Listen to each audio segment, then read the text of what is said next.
And we are live. Welcome back. Oh, there we are. We are live. Welcome back, ladies and gentlemen. I am one of your co-hosts, Blake Ruffino. Alongside me is my counterpart and co-host, Joe DeLeone. Good evening, good sir. How are you?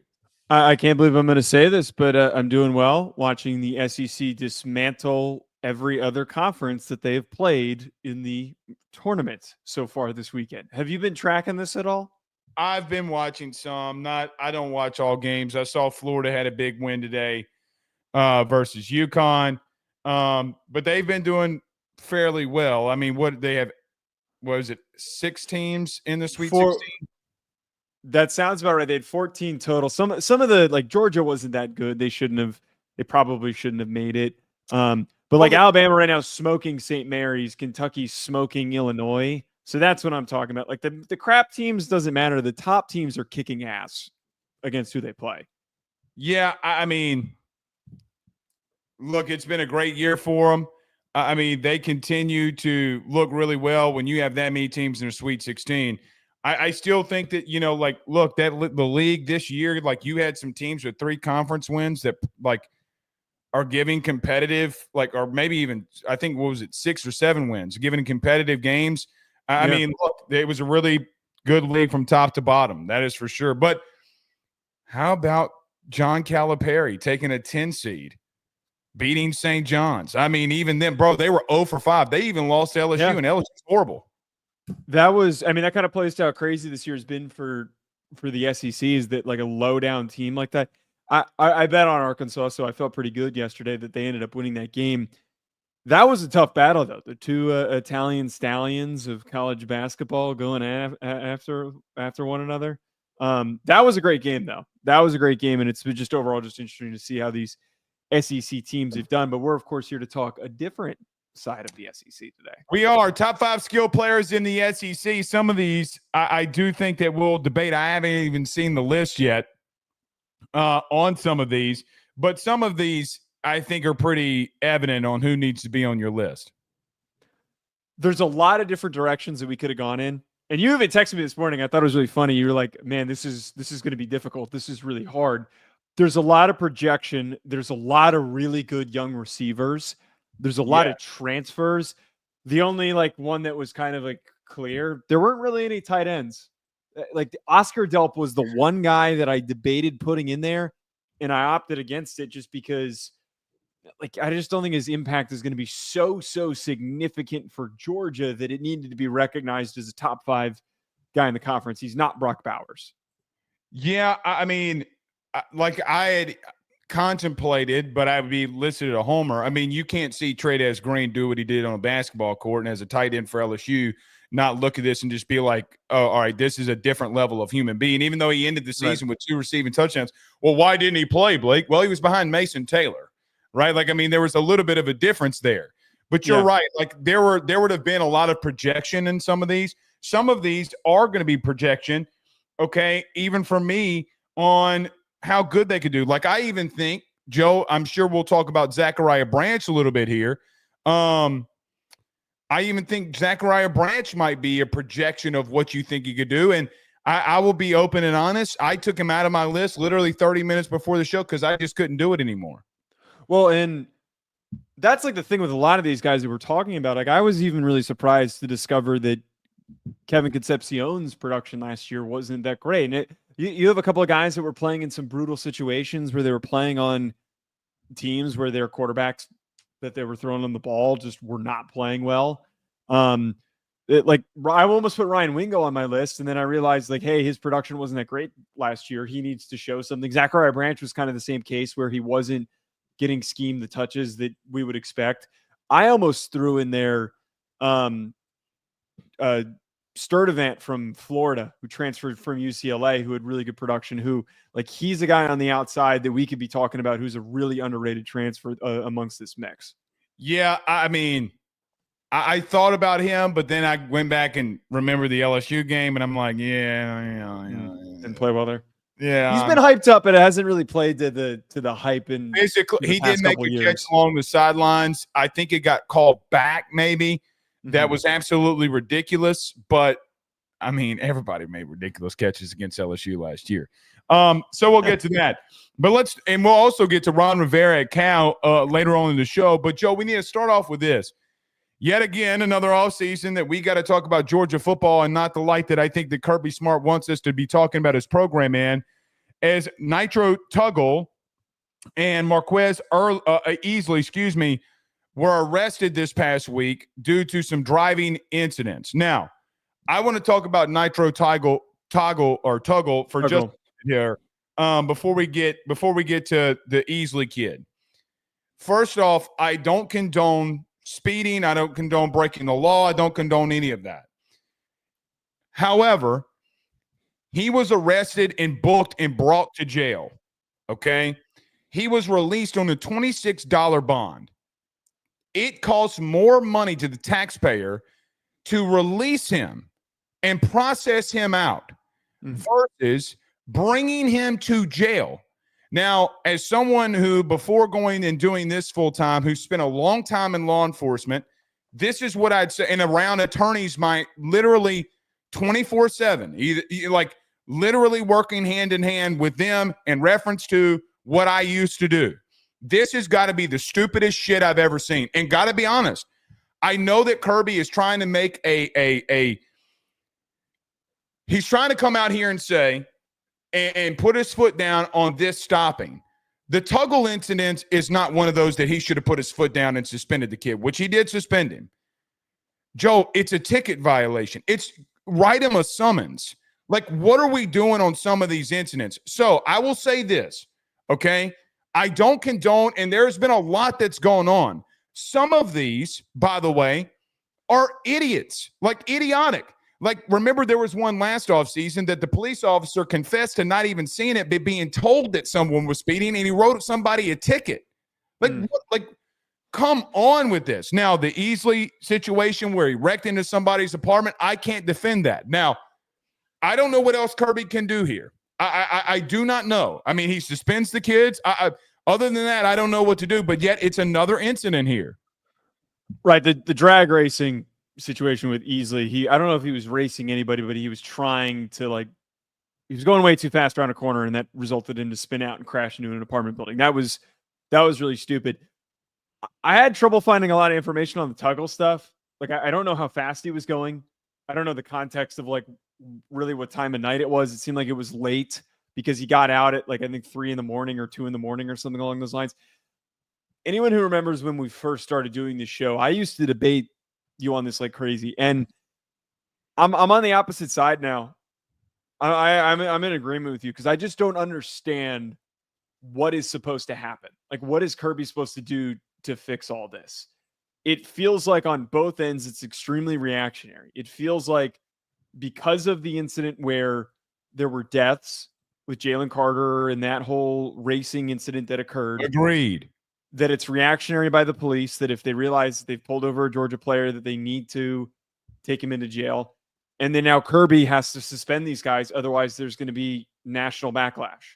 I think a suspension is inappropriate for Tuggle. I think it was appropriate for Easley, who was a dumbass for crashing into an apartment building. They're almost separate incidents, which is why it's kind of dumb that they've gotten lumped in with one another, right? Yes. Well, that's where I was going to go. The simple nature that they got lumped in together, number one, is dumb. To people that will listen to this, let's put it in perspective. Joe, with a $26 bond, that would mean that he's going 10, potentially 15 miles over the speed limit. That's so. This is where wait. I said this to you at the beginning of the show, and you told me this is not the case. I asked you how strict are driving laws in Georgia, and you said that they're not. The reason why I asked this, for a really good example, I have somebody that I know who was driving in Virginia and was in a hurry and was rushing to leave from somewhere and was an hour away trying to get back to class. And they were going 100 miles an hour and they didn't see how fast they were going. And they got taken to jail because in Virginia, it is it's very strict if you go over 100 miles an hour. But on any highway in New Jersey, the left lane is filled with people going 100 miles an hour. So they have an express lane in Georgia on arguably the most one of the biggest interstates in the country, in I-85. I'm being legitimate when I'm talking about this. There's got to be a sit-down conversation with the president of Georgia, the mayor of Athens, and the police commissioner, or AKA police chief. It has to happen. If you, Joe, issue him a summons just to let you understand what has to happen here.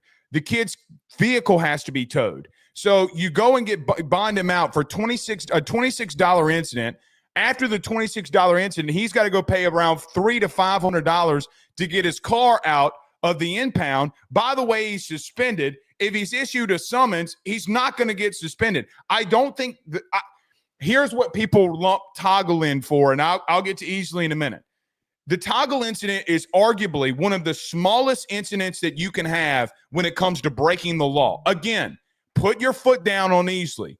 Put your foot down on these incidents. Guys, a lot of you have sons, and a lot of you that just have children in general that will be listening to us live right now or in a clip video. You're legitimately going to let how would you feel about your son going to jail over a 10-mile-an-hour over speed limit? I got to be honest. I would be more than knowing what I know and coming from the world that I come from. That is absolutely ridiculous. Now, that's what doesn't make sense to me, though. That like if that's theoretically how fast he was going, and he got $26 bond. There is no other justification. I don't care what state you're in this country. A $26 bond. The paperwork to process him and bring that paperwork literally to the DA's office where it will go next cost the taxpayer more money to do what you did. It's a power trip. I've been around. It is stupid. Yeah, this is a power trip. Now, Easley, listen, at what point do somebody in that locker room, someone, it cannot come from Kirby. Listen, Joe, you've played it. I've played the game. The coaching staff cannot end this. It will not end from this coaching staff. Someone in that locker room has got to put their foot down and say, let's throw hands. Joe, listen, I know that sounds stupid. I know anyone who's been in a locker room knows that's how things are resolved. Seriously, it's how things are resolved. And guess what? If the guy that's trying to make sure this ends wins that fight and he does it, it's over. I promise you, it's over with. That is how situations are ended. Why are you drag racing? Why? I don't even think he was racing anyone. I think he had he had a teammate in the car, and then two members of the women's track team, I think is what I read, or two female athletes that were in the car as well. So he was just being a dumbass, trying to look all cool and shit, going around a turn. It's really dumb that he was doing it. I had brought this up when I talked to Sean about it on Hack City on Thursday. And I mean, I kind of just chalk it up to, like, we all had buddies that were dumbasses when they were 18, 19 years old that would always drive as fast as they could through neighborhoods, which is dumb. And that's kind of that all we have to look at is as. I agree with you, though. Like, there's nothing that Kirby can do to change the behavior. The only idea that I actually came up with today, like, what if there was some sort of NIL incentive for guys on the team? Right, you get like $500 a month, $1,000 a month every month that you don't get. Well, hold on a speeding incident. There is about to be an incentive. You can start when you start suspending players indefinitely. That TV revenue share money that you make every month stops. Right. It's a fine, essentially. It basically becomes a fine. You're not getting paid if you're not showing up. Correct. That needs to be the way to do it. Listen, I'm just going to tell you this. I've been at spring camp all off season talking to administrators. I'll be blunt. I started asking about what happened with Brian Kelly in that SEC meeting with the Big Ten and Tony Batiti. I'm just going to throw this out there. Let something happen off the field with one of these players with TV revenue share. Watch what's gonna. You think they're gonna play? ESPN's gonna come and put the hammer down. It's gonna happen. And they all right, y'all. These kids gonna learn. They gonna learn again though. The Easley thing, it's stupid, absolutely dumb. Suspend him, kick him off the team. Do what you think you got to do. The Nitro he should be suspended. Yeah, right. The Tuggle thing is absolutely stupid to me. I mean, again, guys, a lot of you have children. Joe, let's not even talk about our children. Could you imagine going to jail after going 10 miles over the speed limit? It would be absurd. It would be like absurd. In general, though, when you've got guys that are teenagers that now have these super nice cars, most people and their kids are dumbasses, mostly men, probably not women, mostly men. They get a fast car, or they just get their own car. They want to feel like what it's like to go fast, but just impatience when you're on the road, you're going to go 10 miles over the speed limit. It's just naturally what happens. Like, we can't. It does feel like it's a power trip. It legitimately does. And I think that there's clearly some sort of imbalance between the players and the police officers in the area, that they treat them so disrespectfully. As someone, again, who was in it, and I would debate any police officer, any federal agent that's out there, stop this bullshit. Like, again, I'm not trying to be overly political. I mean, I'm not. I've lived it. Joe, when I got in the business, especially when you move up in the ranks outside of state and local governments, the first thing that I was told, not everybody goes to jail. Even when it's a bad situation, not everybody goes to jail. You're there to be a peace officer. You're not there to bring an 18-year-old kid to jail for speeding. That is dumb. Right. Anyway, all right, let's get to it here. Joe, let's talk about our good friends over at BetOnline. Everybody do us a favor during the break, though. Hit the like and share to all those groups if you're on Facebook and to all those social media pages. You're watching us, listening to us on YouTube. Like, subscribe, notification bell, or if you're on Rumble. By the way, you saw that the state of Louisiana is trying to get an NHL team? I'm going to be a hockey fan, man. You guys don't need you don't need a hockey team. There are so many actual hockey no one's going to go to those damn games, man. No one goes to the Pelicans games because they're run like dog crap. But I do think it's funny how people take a football mindset to other sports like basketball and like how they do to baseball that's being played right now. It is so crazy. If you lose a game or you lose a weekend series, people freak out, and I'm like, that's not how this works. There's too many games to care about that stuff. You guys need an MLB team, not an NHL team. An MLB team in New Orleans would be nuts. I'd actually put it. Awesome. I'd actually put it in Baton Rouge before I put it in New Orleans. Either way. Could you imagine? Could you imagine? It'd be absolutely insane. All right, let's get to it. Joe, we continue to do our top 5 lists in all of the Power 4 conferences. Tonight, we go to the SEC for the top 5 skill players in the SEC. Who is the top 5 on your list? Number 1, Ryan Williams. He's not 17 years old anymore. Number 2, Eric Singleton. Glad we don't have to hear about that anymore. Well, we'll hear about how he's 18. Eric Singleton, Auburn's wide receiver transfer from Georgia Tech.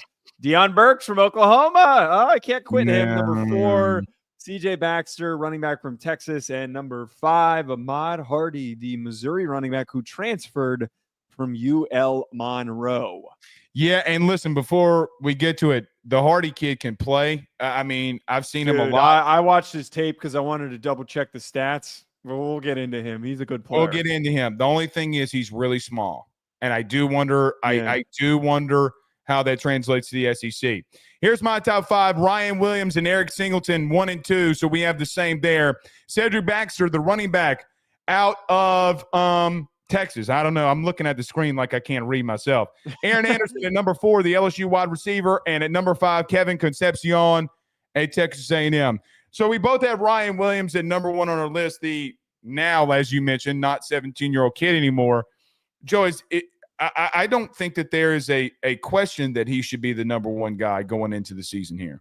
No, I'm surprised Elks made a comment in the chat that he better not be our number 1. I can't think of anybody else that's more deserving of being the number 1 skill player in the SEC.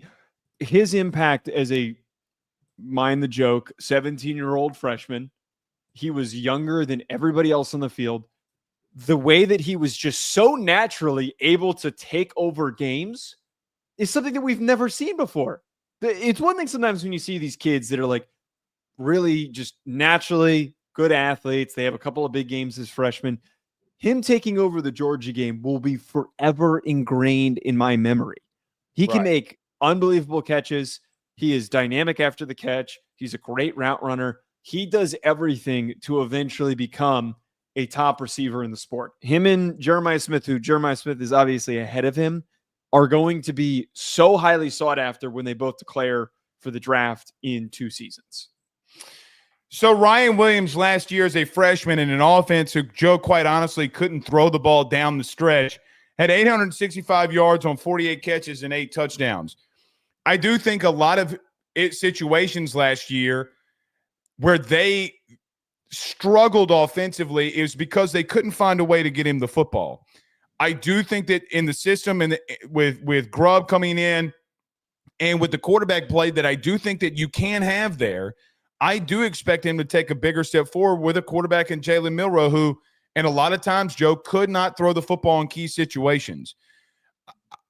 Forever in my mind, I think of the spin move against Georgia, right? Yep. Like, I think of just the outright ridiculous plays that he made down the stretch. Like, I think of the ridiculous play against Tennessee where he caught a fade route in the back of the end zone, but he didn't have a lot of help from his quarterback. He didn't have a lot of help from a lot of people, and he still was able to be very productive. It will be very interesting to me to see a quarterback that has better ability throwing the football, what they can do with a kid like him. And listen, in a Grubb system, we've seen receivers literally go off.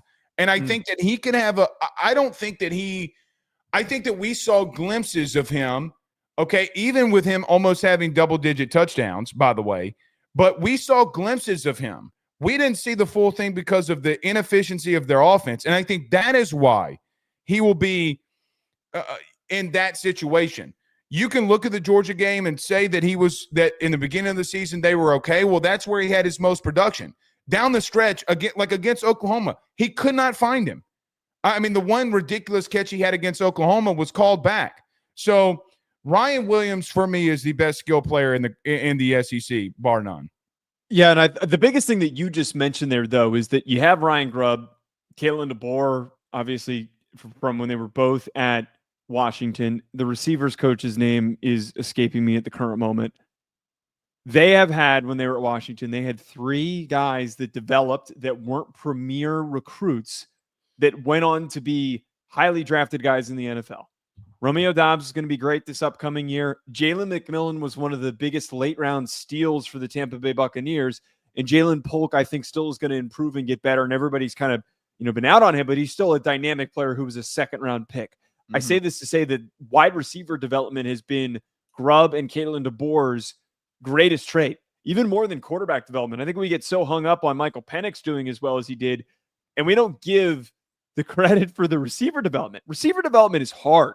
It is. It's really hard to take some of these recruits and to get them to play to their potential. I implore anybody to go and look at the past recruiting rankings of the receiver position. Those guys typically don't pan out.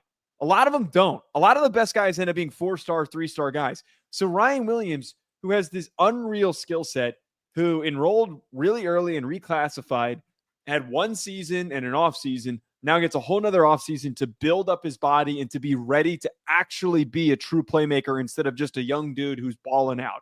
I think we're going to see a completely different level of production. And we're going to be talking about, did you see Ryan Williams and what he did last week every single week? Let me throw this one thing at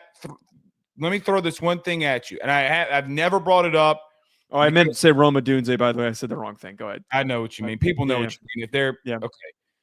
One thing that I will throw out there about him that I do think that was a struggle for him, even with Milroe, when you had a physical corner on him, he did not like it. He didn't like it at all. Now, again, I say that, but how big is his offseason? How much strength can he build? Can he put on a little bit of size here and keep that electric speed and dynamic playmaking? He's got to get more physical in this league. Joe, like we talk about that Tennessee game as an example, they bring him to the opposite corner because, I mean, listen, physically they were getting up and jamming him and they didn't want him off the line of scrimmage, and that's how they got to him. Again, he's a young player and a young kid, right? Not a lot of people come in like Jeremiah Smith I still think that the talent is next level. How can they do in a second year with him at wide receiver? All right. Joe, at number 2, we both have Eric Singleton, the Georgia Tech transfer who is now at Auburn, as our number 2. I think a lot of people would be surprised about this, about us having Eric Singleton at number 2. But man, you know what I did today? I went and watched that Georgia game. And I'm like, dude, every time I turn around in the 12 touches that he had in that game, almost 100 yards, right at 100 yards, and a touchdown. For people who said when he went to Auburn that he can't play in the SEC, you're plumb damn ridiculous that you could think that. I think Eric Singleton, if there's a massive if Auburn offensively can take a step forward, having Cam Coleman on the other side of him, which could open things up, Joe, this Auburn offense could be something if they can find something at quarterback. But Eric Singleton is a playmaker. I was really grappling with the thought of maybe putting Cam Coleman on here instead of Eric Singleton, but the athletic traits are unbelievable for Singleton. I mean, he is a spark plug. You just mentioned the Georgia game, the way that he played there. Getting him the football was really important for them keeping that game close. I think the biggest part, and it, like everybody knows, I'm not super high on Haynes King. I think he's fine. I think he's a good starting quarterback. Stop trashing. Unhealthy. Wait. He was banged up. They had a lot of inconsistency at quarterback last year because he was banged up. He still finished the year with 754 yards and 3 touchdowns with 56 receptions. This is another guy that, like, if you found him in a situation with more consistency, what would his production be like? I look at Keandre Lambert-Smith. So you go to Auburn? Well, no, but that was what I was getting at. Keandre Lambert-Smith at Auburn was unproductive at Penn State, really inconsistent at Penn State. Fair. And he finished the year as one of the more productive SEC wide receivers last year. Like, he had a really great couple of games down the stretch. I think that Jackson Arnold, having him in the mix, if he can improve as a passer, if Hugh Freeze can unlock him just a little bit more, we could see some really big. Oh, you're not buying in on that? I'm not buying in on Jackson Arnold, no. I think Cam Coleman and I think Eric Singleton are going to play off of one another very well. If Keandre Lambert-Smith could play as well as he could, Eric Singleton is another level better than him. Pause. Okay. I actually don't think that offensively they were bad. Now, I know the stat was out there by Brooks Austin of the SI about Hugh Freeze teams just always are riddled with interceptions, and that is true. Joe, they were a top 25 offense a year ago in total offense. They were top 5 in turnovers. Mm-hmm. They, for what it's worth, I do think that they have shown at Auburn at the current moment that they can get guys open and they can do some good things if they had more stable QB play and less turnovers. That is a big ask, a very, very big ask. So with the both of them on the outside, I'm actually with you. Look, the 100 yards he had against Georgia, I mean, he single-handedly in moments made plays with a banged-up QB that brought them into striking distance to win that game. The touchdown was insane. He had 3 rushes in that game, which people forget, for 14 yards. I mean, like, this kid can play. And by the way, they could not throw the football. Georgia Tech could not throw the football, and he still got that level of production. So, by the way, a lot of times, and we can go back and look at it, he would line up in the slot, him and Malachi Starks battling it out, had a ridiculous catch along the sidelines on Starks. This kid is doing it against some of the elites. So, again, Eric Singleton, I know that his stats were down from his freshman year, but his quarterback was hurt too, but he still was very productive. But I think we both agree having him at 2. Yep. Yeah, potential's immense. He is going to take a huge step forward, and I think that another guy that, like, we're just going to keep talking about as improving every single week. Without a doubt. Joe, at number 3, you have Deion Burks, the wide receiver out of Oklahoma, and I have Cedric Baxter, so we'll wait for Cedric Baxter because he's on your list here too. But Deion Burks, the Oklahoma wide receiver, you were really big on him a year ago. Yes. Got hurt, and productive-wise, offensively, they were not good. They bring in a new OC. They bring in a new quarterback. You're still high on Deion Burks here. I can't quit Deion Burks.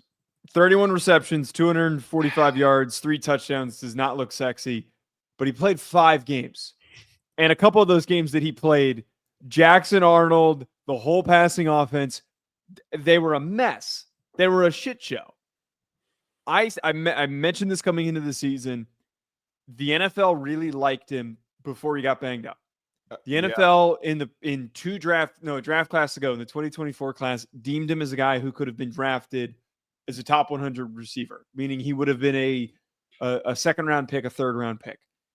He has the footwork, the explosiveness, and also the concentration as a receiver to be one of the most productive guys, not only in the conference, but in the country. I think John Mateer and John Arbuckle are going to make this passing offense look completely different. I think they're going to have an easier time throwing the ball down the field. They lost a couple of guys. They lost Nick Anderson in the transfer portal. They're going to need Deion Burks to play to his potential. If Burks plays to his potential, which is why this is a bit of projection, he is going to finish the year as one of the best receivers in the country. But he's got to stay healthy, and he has to step up to the plate. Joe, I think the thing has been, can he stay healthy? That's a fair concern. Listen, let's not talk about if he gets hurt. Let's just talk about if he does play, because we can come in here and have an argument about, look, man, he's going to continue to get hurt. That's how his career's played out, and that is a very real concern. I will tell you it's why he's not on my list.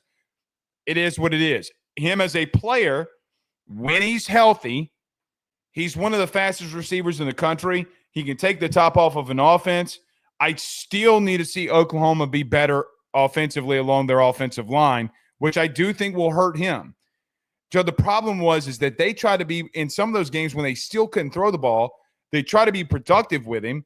He had 2 drops on 2 screens. By the way, no one was around him. I remember, was it Tulane?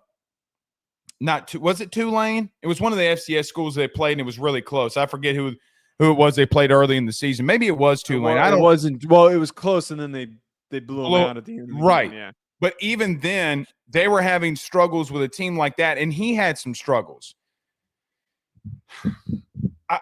He goes in the list for me, man, that I just need to wait and see. I'm not – I wouldn't argue that you don't see something here, because I think that you're right that he has some play here and he can do some good things. I don't know, man. I can't put my thumb on it. I don't think he's one of the top 5 guys. I do think it is because it comes off a year at Oklahoma where they just struggled so mightily along their offensive line that I take a step back for anything on them. I mean, remember, we talked about John Mateer, and he was in my top 5 quarterbacks. But even then, oh, man, he looks like Baker Mayfield out there. Buddy, your O-line does not get better like that overnight. So, again, I need to see the whole offense before I can throw that he's got a top 5 skill player in the conference.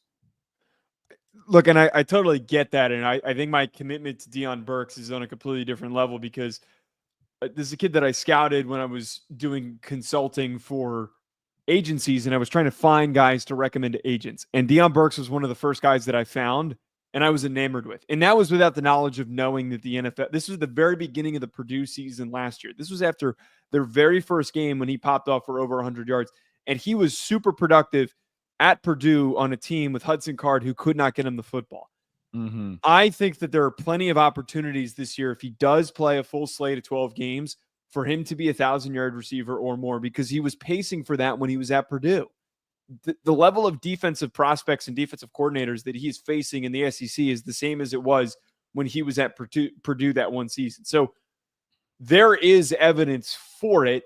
But I think generally from your perspective and from a lot of other people's perspectives who are going to hate me picking him, nobody watched Purdue games 2 years ago. Nobody gave a shit about Purdue 2 years ago because they weren't doing anything. And this past year, Oklahoma was incredibly underwhelming. So not getting a lot of positive attention. The best way I think I can frame this is that if there's one guy who is unexpected that everybody is just forgetting about and not talking about that ends up finishing in the top of the conference, it's going to be him.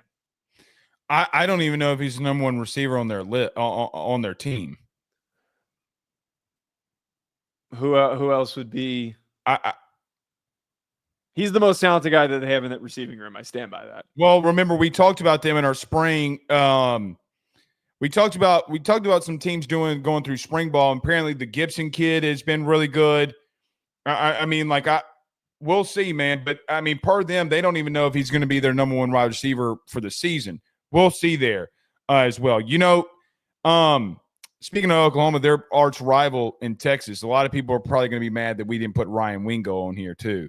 Ryan Wingo will have his time, and we can easily be wrong here. Yeah. I mean, his production was fine though last year. Wingo. Yeah, him and Coleman, it's a little too soon to put him on there, but go ahead. I do agree. But we are going to go down to the state of Texas. At number 3, I have Texas running back Cedric Baxter. You have him at 4. Joe, a guy that did not play last year, got hurt going into the season. Texas still had a 1,000-yard rusher in Wisner a year ago, a team that struggled mightily to run the football in big games and big situations against some of the more elite teams.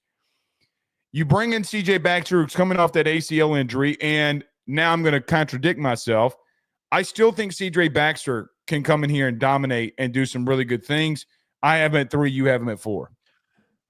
I feel pretty adamant about this. Watching C.J. Baxter as a recruit and then watching his impact as a true freshman, I know that this guy is going to go on to be one of the most productive running backs maybe in Texas history and also in the SEC this upcoming season.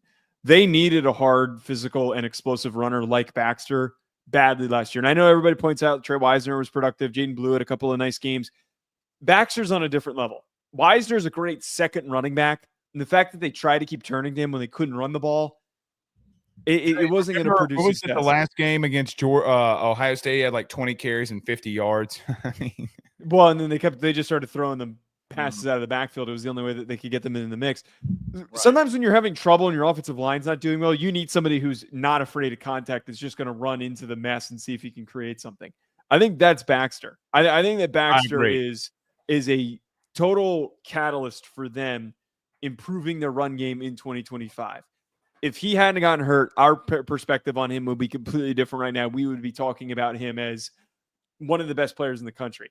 I was debating putting him on here, but when I saw that you were so willing to put him in this high, there's no reason not to go with it. We had a sample size as a true freshman of what he did. There are a couple of reasons that I put him that high. Do you remember the only running back that I put in my list a year ago? Do you remember who it was?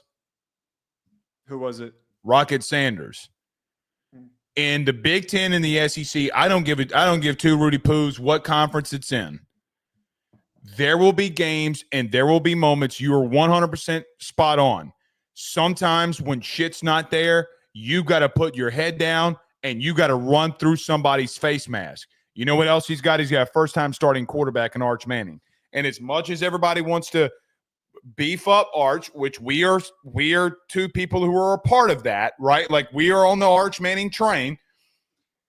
Joe, in these big critical games, you need a go-to running back, a bell cow that you can hand the ball off to. And Sark, even without a running game, didn't go away from the running game. Now that if he can have a running back that can run the football, you think he's going to turn away from the running game now? Like, right. Your offensive line, you're losing 4 offensive linemen if you're Texas. That might be a good thing for you. It really might, because that unit couldn't run the ball anyway. So what am I really losing in that? Listen, man, this kid will put his nose down and he will run you over. He's got enough speed to get to the outside. He can catch the football. He's good in pass protection. This kid is really talented.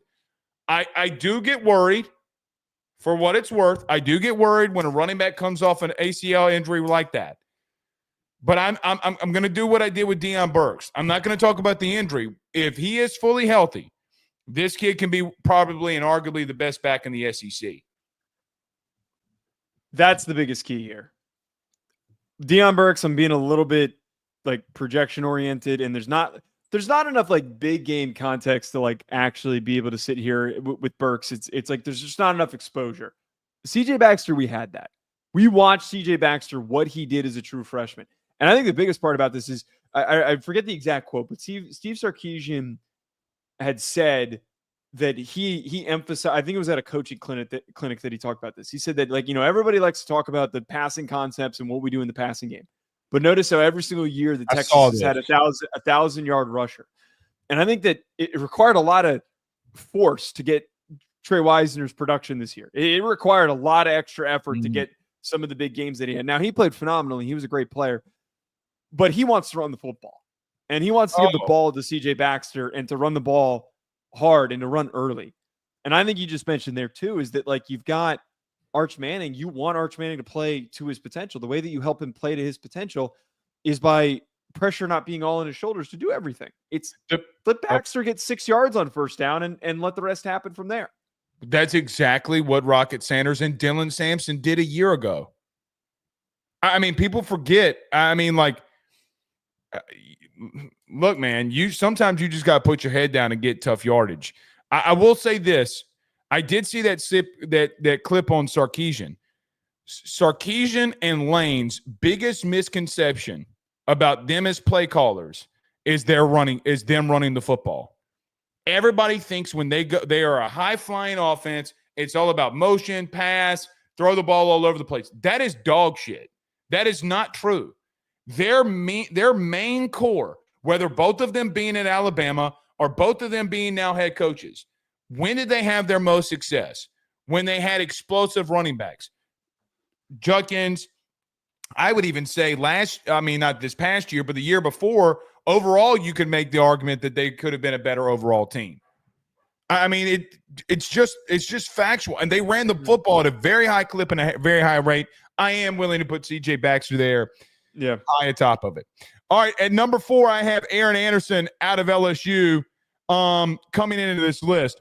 Joe, I put Aaron Anderson there because he was top 3 in the SEC in receiving yards. He was not the number 1 wide receiver for that team a year ago, but he ended up being – but he wasn't – he did not get the targets that Kyron Lacy did a year ago. I saw him take a massive leap forward. We saw him have the game-winning touchdown against Ole Miss. We saw him make plays against Alabama. They did not go to him enough, and that is a truth. Now, flip out any name that you want there. I do think Chris Hilton, if there is a receiver at LSU that I want to put on the list, but I can't come out here and justify it, I do think he'll be their number 1 receiver. I do not believe it will be Aaron Anderson. But, man, Aaron Anderson's production a year ago was immense. He had over 800 yards, close to 900 yards and 5 touchdowns. He comes in at number 4 on my list here.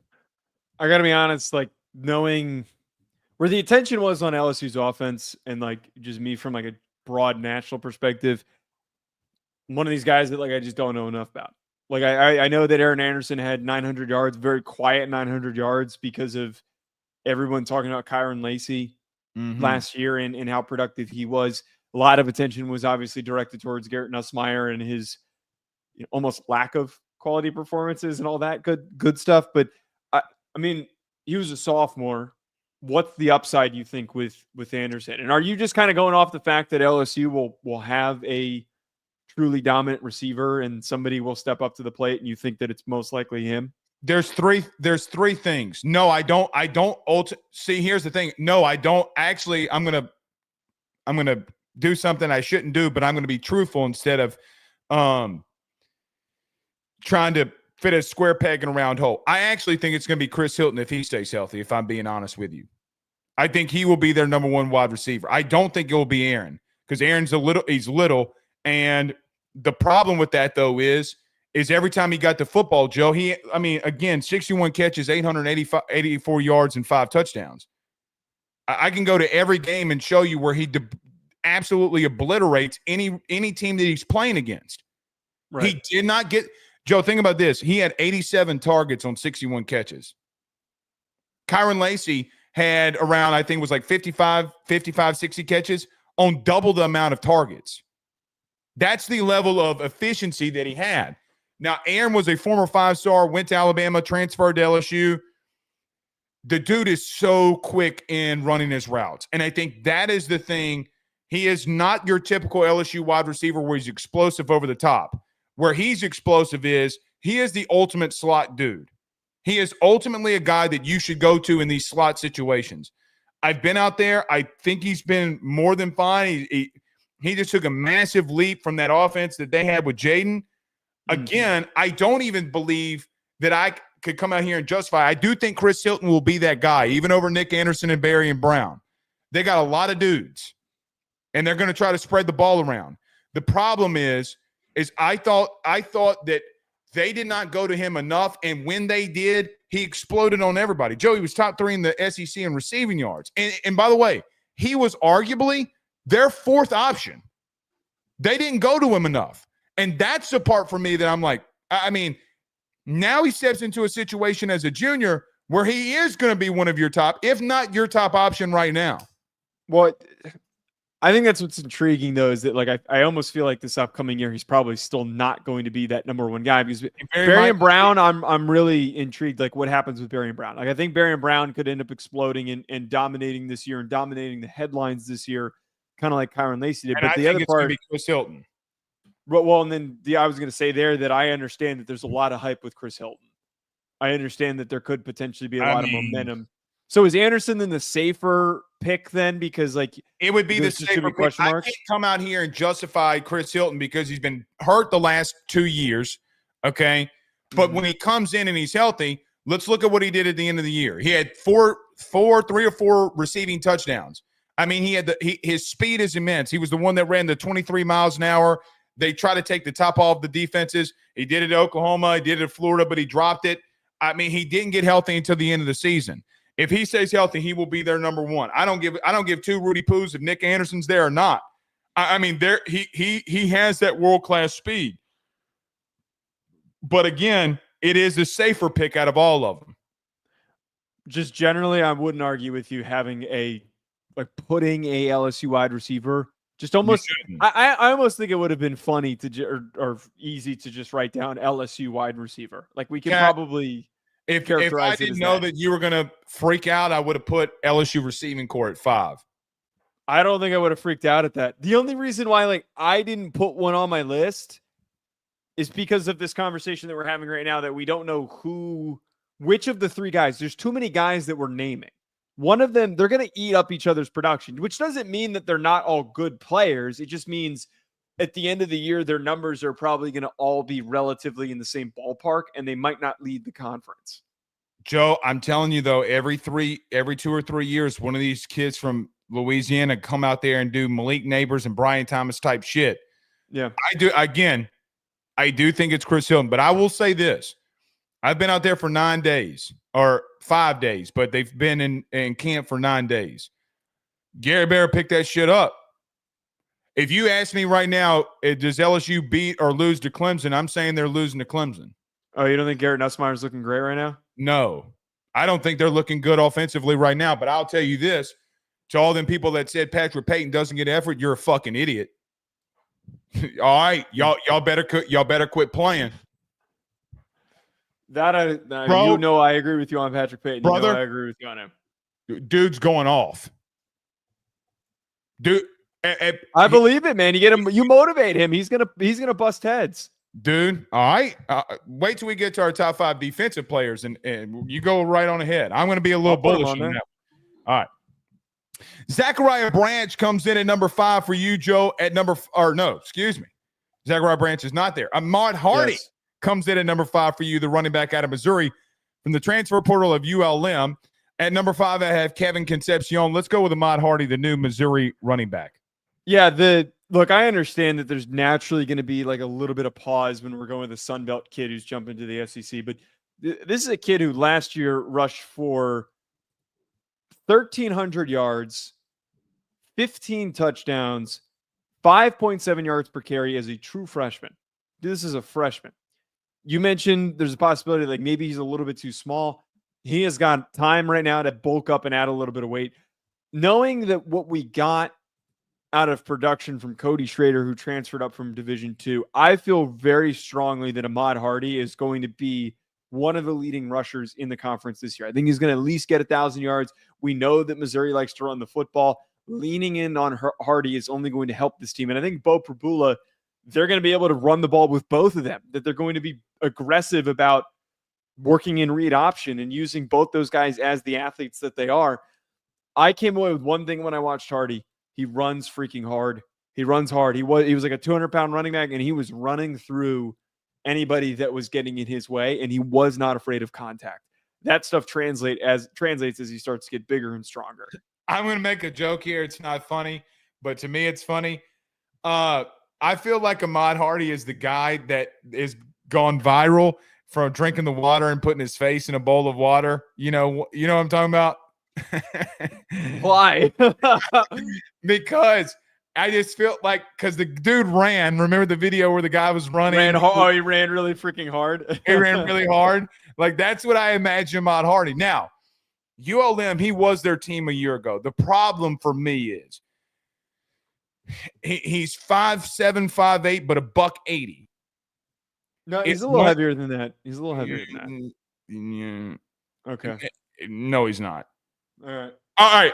Maybe his listed. You're right. The listed weight's usually a lot higher than he actually. Okay. What do they have him listed at? 202.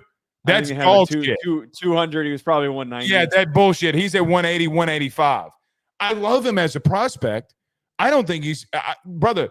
He's running in between the tackles in the G5. Joe, come on. I mean, now can you watch his Marshall tape, man? There's games where there's no room for him to run. He was running in the line of scrimmage, meeting like 4 defenders because they were loading the box on him, and he still broke away for a long touchdown. You know what game I did watch? Which one? Texas versus ULM. He had 10 carries for 30 yards. Okay, well, no, I can tell you right now, I know a little too much about the ULM offensive line. It sucks. It sucks. He is a really talented player. I actually wanted him to go to Ole Miss. I do think, for what it's worth, to your point, Missouri has done a really good job at finding these small, unnamed guys and running backs. They've been very productive. You talked about Schrader, but Noel. I mean, Noel this year I thought was very productive and was really good. If we're going with a second running back in the SEC, okay, and he's going to be on this list, I got to go to Georgia with Frazier. I got to go with your boy down at A&M. I got to go Le'Veon Moss or Ruben Owens. No, not Le'Veon Moss. Ruben Owens. Well, he might not be the lead back this upcoming year. They might be splitting carries. Moss is listed as the number 1 running back. Well, Moss had the ACL tear at the end of the year. Oh, that's correct. That's correct. I mean,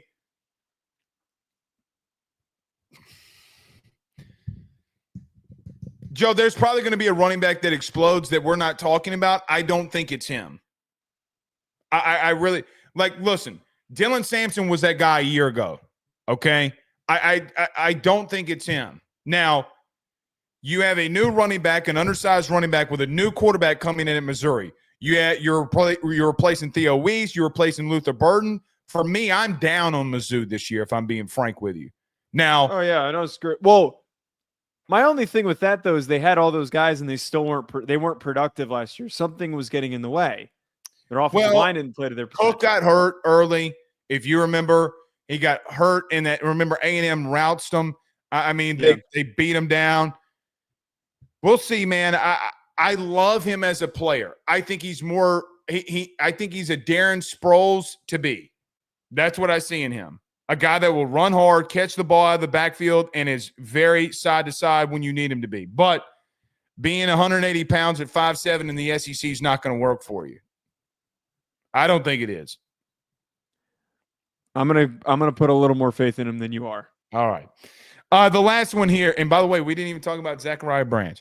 But the last one here, I have Kevin Concepcion, the wide receiver from NC State, transferring to Texas A&M.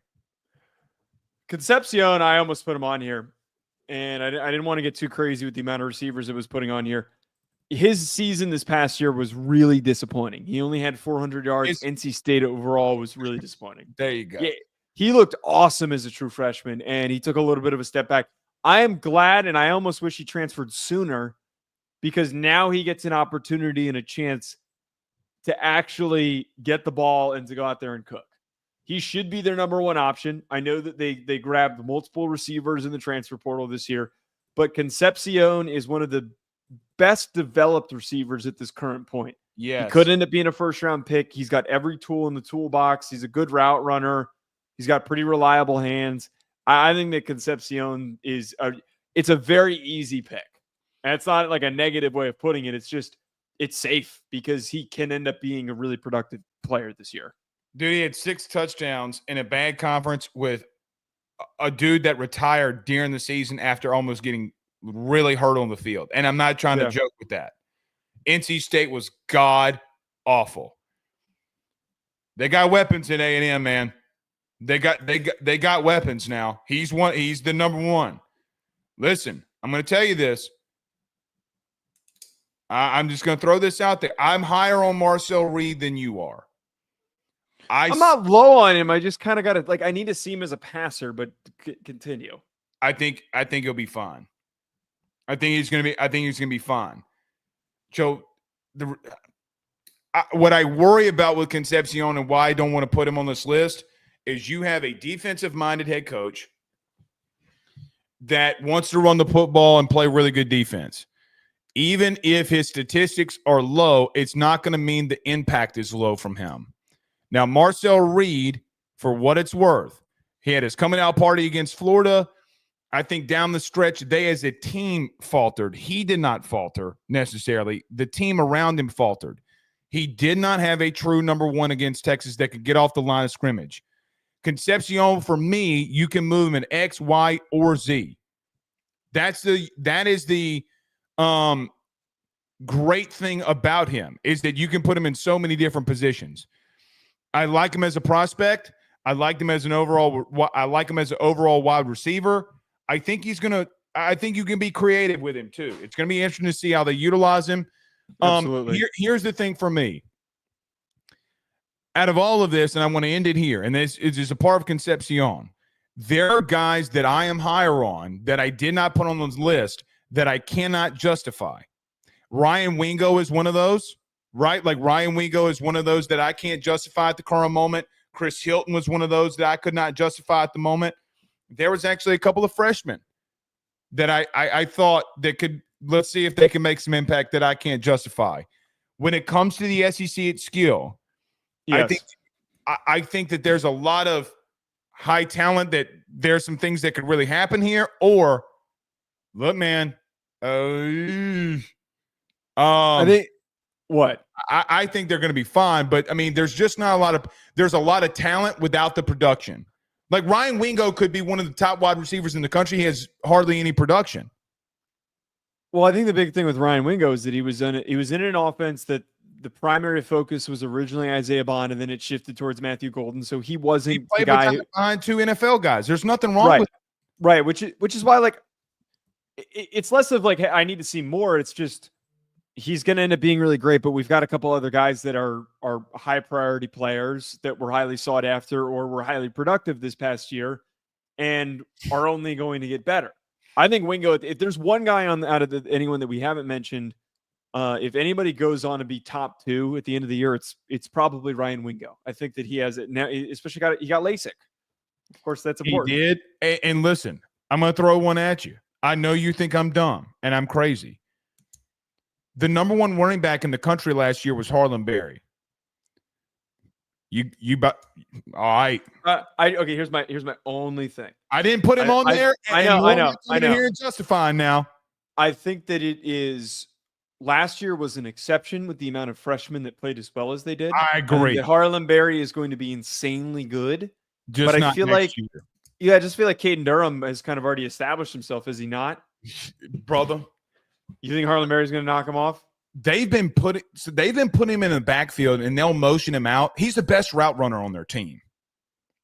Dude, he is a top 10 player and a top 10 running back.